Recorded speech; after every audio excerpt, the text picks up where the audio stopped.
안녕하세요. 오늘은 여러분께서 보내주신 아주 특별한 자료를 가지고 왔습니다. 38년 경력의 베테랑 간호사 이미경 씨가 직접 겪고 쓰신 글인데요. 대장암, 침묵의 신호를 해독하다. 이게 또 시어머니를 대장암으로 떠나보낸 개인적인 아픔이 담겨 있어서 더 마음이 가더라고요. 그래서 오늘 저희 목표는요, 이 생생한 경험을 통해서 대장암 조기 발견이 진짜 왜 중요한지, 그리고 우리 몸이 보내는 그 사소한 신호들 있잖아요. 그걸 어떻게 알아챌 수 있는지 좀 확실하게 알아보는 겁니다. 이게 뭐 침묵의 살인자 이렇게 불리긴 하지만 오늘 얘기 들어보시면 충분히 대비할 수 있구나, 이겨낼 수 있구나 아실 수 있을 거예요. 맞습니다. 그 자료에도 나와 있지만 대장암이 1기에 발견되면 생존율이 95%잖아요. 근데 이게 3기 넘어가면 15%까지 뚝 떨어져요. 와, 95%랑 15%란 정말. 네, 엄청난 차이죠. 근데 더 심각한 건 우리나라에서 해마다 9만 명 넘게 이 병으로 돌아가시고 진단받는 분들 85% 이상이 이미 3기 이후라는 거예요. 이게 현실입니다. 85%요? 와, 정말 심각하네요. 네, 그래서 오늘 이미경 선생님의 그 현장 경험이랑 저희가 아는 의학 지식을 잘 버무려서 여러분께 진짜 실질적인 도움을 드리고 싶습니다. 좋습니다. 자, 그럼 교과서엔 안 나오는 그 38년 간호 현장에서 기록 올린 진짜 이야기 속으로 한번 들어가 볼까요? 네. 우선 왜 대장암을 침묵의 살인자라고 부르는지 그 이유부터 좀 짚어봐야 할 것 같아요. 네, 그렇죠. 왜 그런 별명이 붙었을까요? 대장이요, 길이가 무려 1.5m나 돼요. 그리고 배 안쪽 깊숙이 다른 장기들 사이에 이렇게 파묻혀 있거든요. 위치부터가 좀 찾기 어렵겠네요. 네. 그리고 결정적으로 대장 점막에는 통증을 느끼는 신경이 거의 없어요. 정말요? 그럼 아프지가 않다는 거예요? 네, 초기에 뭐 용종이나 작은 암이 생겨도 우리가 흔히 생각하는 그런 통증을 느끼기가 어려운 거죠. 이게 바로 조기 발견이 어려운 근본적인 이유입니다. 그래서 이미경 선생님의 경험이 더 특별하게 느껴지는 거군요. 그런 뚜렷한 통증이 아니라 진짜 수많은 환자들을 보면서 발견한 그 미묘한 신호들에 집중하신 거잖아요. 맞습니다. 바로 그겁니다. 이게 바로 오늘 저희가 파헤쳐볼 핵심이죠. 자, 그 은밀하다고 표현하신 SOS 신호 5가지 뭐가 있을까요? 첫 번째로부터 좀 알려주시죠. 첫 번째로 꼽으신 신호가 약간 특이해요. 수면 중 복부 리듬감이라는데요. 네, 맞아요. 특히 새벽 3시에서 5시 사이 배꼽 오른쪽 아랫부분에서 뭐랄까 심장 뛰는 것처럼 툭, 툭 규칙적인 느낌이 온다는 거예요. 네, 15초에서 한 45초 간격으로 오고 잠들기 전이나 새벽에 딱 깼을 때 더 잘 느껴진다고 하더라고요. 이런 경험 흔한 건 아닌 것 같은데요. 네, 그렇죠. 좀 생소하게 들릴 수 있어요. 근데 이게 의학적으로 보면요, 대장 안에 아주 작은 용종이나 뭐 초기 염증 같은 미세한 변화가 생기면요, 장벽이 원래 규칙적으로 움직이는 그 패턴이 약간 방해를 받을 수 있거든요. 네. 네. 특히 그 새벽 시간대가 우리 몸이 쉬면서 소화에 집중하는, 그러니까 부교감 신경이 활발해지는 시간이잖아요. 네, 그렇죠. 그때 장 운동이 비교적 활발해지면서 비정상적인 수축이 아주 미세하게 뭐랄까 맥박 같은 리듬감으로 느껴질 수 있다는 가설이 있습니다. 그런 원리가 있을 수 있군요. 그 자료에 나온 최영자 할머니 사례도 딱 그거였죠. 네, 맞아요. 79세셨는데 이 리듬감 때문에 밤에 잠을 잘 못 주무셔서 내가 불면증인가 보다 하셨대요. 네. 근데 검진을 받아보니까 초기 용종이었던 거죠. 간단하게 제거하셨고요. 정말 사소하게 넘길 수 있는 신호가 결정적인 단서가 된 셈이죠. 와, 정말 신기하네요. 자, 그럼 두 번째 신호는 뭔가요? 두 번째는 아침에 일어났을 때 입안에서 쓴맛이 느껴지는 경우라고 합니다. 양치하기 전에 입에서 약간 쇠맛 같기도 하고 쓴맛도 나고 또 평소랑 다른 입냄새가 한 일주일 이상 계속된다면 이것도 주의해야 한다고요? 네, 이것도 좀 의외죠. 대장 기능이 만약에 좀 떨어져서 장 안에 독소가 좀 과도하게 쌓이면요, 우리 몸의 해독 공장인 간에 부담이 갈 수 있습니다. 간까지요? 네, 그럼 간에서 다 처리하지 못한 일부 독소나 대사산물이 혈액을 타고 돌다가 침샘을 통해서 입으로 배출될 수가 있어요. 그러면서 이제 쓴맛이나 약간 금속맛, 좀 불쾌한 냄새를 유발할 수 있다는 거죠. 입이랑 대장이 그렇게 연결될 수도 있군요. 네. 그 71세 박철수 어르신 사례가 있었잖아요. 본인은 계속 치과 문제인 줄 아셨는데 마침 아드님이 치과 의사라 아, 네네. 아들 권유로 내과 검진을 받으셨다가 초기 대장 병변을 발견하신 거죠. 그러니까 입안의 변화가 소화기계 전체 문제랑 연결될 수 있다는 걸 보여주는 사례입니다. 이야, 입안 쓴맛 기억해둬야겠네요. 세 번째 신호는 또 뭔가요? 세 번째는 특정 시간대, 특히 오후 2시에서 4시 사이에 아랫배가 차갑게 느껴지는 거래요. 하복부 냉감이라고 하죠. 다른 데는 괜찮은데 유독 아랫배만 차갑고 실제로 만져봐도 차갑다는데요. 심지어 더운 날씨에도 그럴 수 있다고요. 네, 이것도 참 신기하죠. 이것도 대장 주변의 혈액순환이 좀 떨어지는 거랑 관련이 있을 수 있습니다. 혈액순환이요? 네. 대장에 염증이나 다른 문제가 생기면 그 부위에 있는 미세혈관들이 좀 수축하거나 혈류량이 줄어들 수 있어요. 혈액순환이 잘 안 되면 그 부분만 국소적으로 체온이 떨어질 수 있는 거죠. 특히 오후 2시에서 4시면 우리 몸이 한창 활동할 시간이라 체온이 비교적 높을 때잖아요. 근데 그때 유독 아랫배만 차갑다. 이건 좀 주의 깊게 봐야 한다는 거죠. 그렇군요.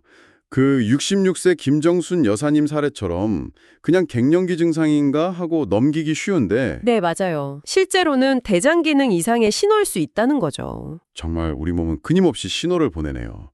자, 네 번째 신호는 체중 변화 없는 복부 팽만입니다. 이건 좀 들어본 것 같기도 한데요. 살은 안 쪘는데 배만 볼록 나오는 거예요. 허리띠를 막 두세 칸씩 늘려야 하고. 흔히 말하는 나이살이랑은 좀 다른 건가요? 네, 좀 다릅니다. 핵심은 체중은 그대로거나 오히려 줄었는데 배만 나온다는 거예요. 아, 그게 포인트군요. 네, 대장 기능이 떨어지면 장 안에 가스가 좀 과도하게 만들어지고 잘 배출이 안 될 수 있고요. 동시에 이게 복부 근육의 긴장도에도 영향을 줘서 배가 더 쉽게 이렇게 빵빵하게 부풀어 오를 수 있습니다. 그 68세 윤미숙 여사님도 이걸 그냥 중년 비만인 줄 알고 다이어트를 하셨는데 배는 계속 나왔다고 하잖아요. 네네. 결국 검진받고 대장 이상을 발견하신 거죠. 그러니까 단순히 살쪘다고 생각하지 말고 체중 변화를 꼭 같이 봐야 합니다. 체중 변화 없는 복부 팽만. 이것도 중요하네요. 자, 벌써 마지막 다섯 번째 신호입니다. 이건 발끝에서 나타난다고요? 네, 바로 발톱 색깔과 질감의 변화입니다. 특히 엄지발톱이 좀 누렇게 변하거나 세로줄 같은 게 생기고 쉽게 부서지는 경우래요. 보통 양쪽 발에 같이 나타난다고 하고요. 발톱까지요? 네, 발톱이요. 발톱도 사실 우리 몸 전체 건강 상태를 보여주는 작은 창문 같은 역할을 하거든요. 아, 대장 기능이 떨어지면 영양소 흡수에 문제가 생길 수 있어요. 특히 아연이나 철분 같은 미네랄 흡수가 잘 안 되면 이게 발톱으로 나타나는 거죠. 색깔이 변하고 약해지고 부서지기 쉽게 되는 겁니다. 그럼 건강한 발톱은 어떤 모습인가요? 건강한 발톱은 일단 표면이 매끈하고요. 약간 투명하면서 예쁜 분홍빛을 띠죠. 그렇군요. 그 73세 장한철 어르신은 이걸 무좀인 줄 아셨다고. 네, 맞아요. 피부과 치료를 계속 받으셨는데 차도가 없어서 나중에 알고 보니 대장 기능 저하랑 관련이 있었던 거죠. 정말 예상 밖의 신호일 수 있습니다. 이야, 이렇게 다섯 가지 신호를 들어보니까 정말 배가 아프다거나 피가 난다거나 하는 그런 명확한 증상은 아니지만 우리 몸이 계속 다른 방식으로 뭔가 말을 걸고 있다는 느낌이 확 드네요. 그렇죠. 이미경 선생님께서 이 다섯 가지 신호 중에 두 가지 이상이 한 2주 이상 지속된다. 그러면 꼭 전문가를 찾아가 보라고 강조하시더라고요. 아유, 나이 들어서 그래 하고 넘기지 않는 게 진짜 핵심이겠네요. 정확합니다. 그게 제일 중요해요. 나이 탓이겠거니 이게 제일 위험한 생각입니다. 자, 그럼 이런 미묘한 신호들을 만약에 감지했다면 그 다음은 정확하게 확인을 해봐야겠죠? 네, 그렇죠. 어떤 방법들이 있을까요? 이미경 선생님이 경험상 추천하는 효과적인 조기 진단법 3가지가 있습니다. 첫 번째는 이중조형 대장 촬영이라는 건데요. 이중조형 대장 촬영이요? 내시경이랑은 다른 건가요? 네, 좀 다릅니다. 내시경보다는 불편함이 좀 적으면서도 한 2mm 정도 되는 작은 병변까지 찾아낼 수 있다고 해요. 그래서 특히 연세 많으신 분들한테는 부담이 좀 덜할 수 있습니다. 아, 그런 장점이 있군요. 또 다른 방법은요? 두 번째는 집에서 할 수 있는 방법이에요. 특수 분변 DNA 검사라고 하는데요. 아, 대변 검사 같은 건가요? 네, 맞아요. 대변 샘플을 받아서 보내면 거기서 암세포에서 떨어져 나온 아주 미세한 DNA 조각을 찾아내는 방식입니다. 정확도가 92% 정도로 꽤 높고 간편하니까 정기적인 선별 검사로 활용하기 좋다고 합니다. 와, 92%는 상당히 높은데요. 집에서 할 수 있다는 것도 좋고요. 세 번째는 뭔가요? 세 번째는 최신 기술인데요. AI 복부 초음파입니다. AI요? 인공지능이 초음파를 본다고요? 네, 인공지능이 초음파 영상을 같이 분석해서 사람이 혹시 놓칠 수 있는 아주 작은 병변을 찾아내는 데 도움을 주는 겁니다. 기존 초음파보다 정확도가 30% 이상 높다는 보고도 있고요. 오, 신기하네요. 검사받는 방식은 기존 초음파랑 똑같으니까 부담도 적고요. 중요한 건 뭐 어떤 방식이 됐든 정기적으로 내 몸 상태를 확인하는 습관을 들이는 거겠죠. 네, 맞습니다. 진단도 중요하지만 결국 평소에 어떻게 관리하느냐가 기본이겠죠. 이미경 선생님이 38년 경험으로 터득하셨다는 장 건강 지키는 일상 속 황금 습관 3가지도 아주 인상 깊었어요. 네. 그 습관들이요? 첫째가 새벽장 마사지였죠. 아침에 일어나서 배꼽 중심으로 시계 방향으로 한 5분 정도 부드럽게 마사지하는 거요. 네, 아주 간단하지만 장 운동을 도와주고 독소 배출을 촉진하는데 효과적인 방법입니다. 변비에도 좋고요. 두 번째는 오후 3시쯤에 프로바이오틱스를 섭취하는 거예요. 이게 또 시간이 중요하더라고요. 네, 그 시간이 장내 미생물 활동이 좀 활발해지는 때라서 그때 먹으면 효과를 좀 더 높일 수 있다는 이야기입니다. 물론 균수가 중요해요. 최소 100억 마리 이상 보장되고 장까지 살아서 도달할 수 있게 코팅된 제품을 고르는 게 좋겠죠. 아, 제품 선택도 중요하군요. 100억 이상 장용 코팅 기억하겠습니다. 그리고 세 번째는 저녁 8시 이후로는 금식하는 거. 최소 12시간 공복 상태를 유지하는 거네요. 맞습니다. 소화기관도 좀 쉬게 해주고 장이 스스로 깨끗하게 정화할 시간을 주는 거죠. 밤새 장 점막도 재생되고요. 만성 소화불량이나 복부 팽만감 개선에도 도움이 될 수 있습니다. 이런 좋은 습관들이랑 또 장 건강에 좋은 음식들 같이 챙겨 먹으면 더 좋겠죠? 뭐 견과류나 등푸른 생선, 김치나 된장 같은 발효식품. 이건 나트륨 좀 주의해야 하고요. 물 충분히 마시고 걷기 운동 같은 거 꾸준히 하고요. 그렇죠. 좋은 걸 챙기는 것만큼이나 나쁜 걸 피하는 것도 중요합니다. 이것도 명확하게 알아두셔야 해요. 네. 피해야 할 것들 어떤 게 있을까요? 첫째, 과공육 너무 많이 먹는 거요. 햄, 소세지 같은 거요. 주 3회 이상 먹으면 대장암 위험이 40%나 높아진다는 연구 결과도 있어요. 특히 그 안에 들어가는 아질산 나트륨 같은 첨가물이 문제가 될 수 있습니다. 아, 40%요? 생각보다 훨씬 높네요. 네, 둘째는 너무 오래 앉아있는 습관. 하루에 8시간 이상 앉아서 생활하면 위험도가 25% 증가한다고 합니다. 장 운동도 둔해지고 혈액순환에도 안 좋거든요.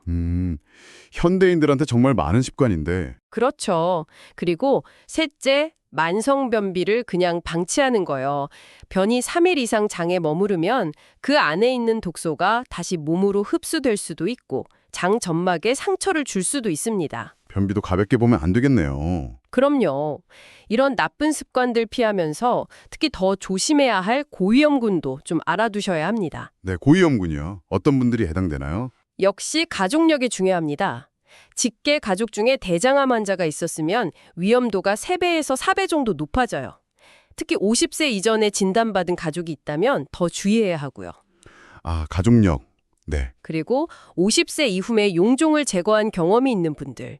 이게 재발 위험이 높아서 1년에서 3년 주기로 꼭 추적 검사를 받으셔야 합니다. 네, 용종 제거 후에도 계속 관리가 필요하군요. 마지막으로 만성 염증성 장질환을 앓고 계신 분들. 예를 들어 크론병이나 궤양성 대장염 같은 경우인데요. 이런 분들은 일반인보다 대장암 위험이 15배에서 20배까지 높아요.